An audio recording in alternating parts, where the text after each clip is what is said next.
ಬೆಳಕಿಗೆ ಕೊಂಡೊಯ್ಯುವಂತಹ ಒಂದು ವಿಶೇಷವಾದ ಕಾರ್ಯವನ್ನು ಸಿದ್ಧಿಸಿ ಅಂದಿಗೂ ಇಂದಿಗೂ ಎಂದೆಂದಿಗೂ ಸಲ್ಲುವಂತಹ ವಚನಗಳ ಮೂಲಕ ಇಡೀ ಮನುಕುಲವನ್ನೇ ಉದ್ಧರಿಸುವ ಕಾರ್ಯ ಮಾಡಿದಂತಹ ಪುಣ್ಯ ಪುರುಷರ ಬಸವ ಜಯಂತಿಯ ಆಚರಣೆ ಇನ್ನೀಗ ಜ್ಯೋತಿ ಸ್ವರೂಪವಾದ ದೀಪವನ್ನ ಬೆಳೆಯುವ ಮೂಲಕ ಉದ್ಘಾಟನೆಯಾಗ್ತಾ ಇದೆ.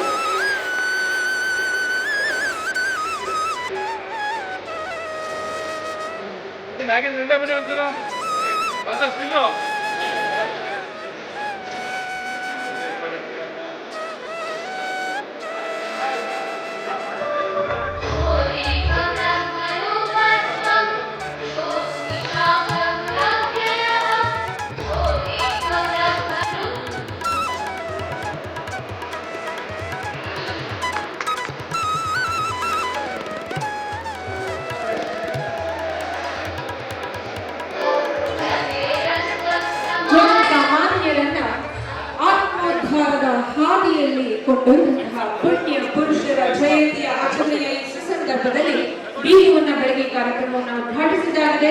ಇನ್ನೀಗ ಮೈಸೂರು ಜಿಲ್ಲಾಧಿಕಾರಿಗಳ ಕಚೇರಿಯ ಎದುರು ಪ್ರತಿಷ್ಠಾಪನೆಯಾಗಿರತಕ್ಕಂಥ ಸಾಂಸ್ಕೃತಿಕ ನಾಯಕ ವಿಶ್ವಗುರು ಬಸವಣ್ಣನವರ ಪ್ರತಿಮೆಯ ಸ್ಥಾಪನೆಗೆ ಶಂಕುಸ್ಥಾಪನೆ ನೆರವೇರಿಸ್ತಾ ಇದ್ದಾರೆ ನಮ್ಮ ಹೆಮ್ಮೆಯ ಸನ್ಮಾನ್ಯ ಮುಖ್ಯಮಂತ್ರಿಗಳು.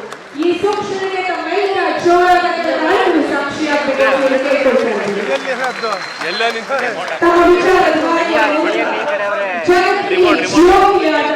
ಮುಖ್ಯಮಂತ್ರಿಗಳು, ಪೂಜ್ಯರು, ಗಣ್ಯರು ಸರ್ವರು ಬಸವಣ್ಣನವರ ಭಾವಚಿತ್ರಕ್ಕೆ ಪುಷ್ಪ ನಮನಗಳನ್ನು ಅರ್ಪಿಸಲಿದ್ದಾರೆ.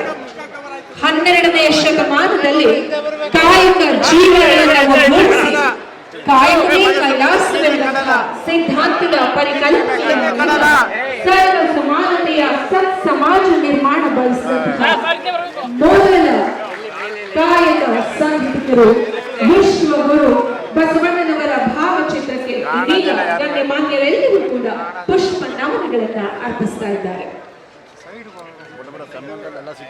ಈ ಕಾರ್ಯಕ್ರಮವನ್ನು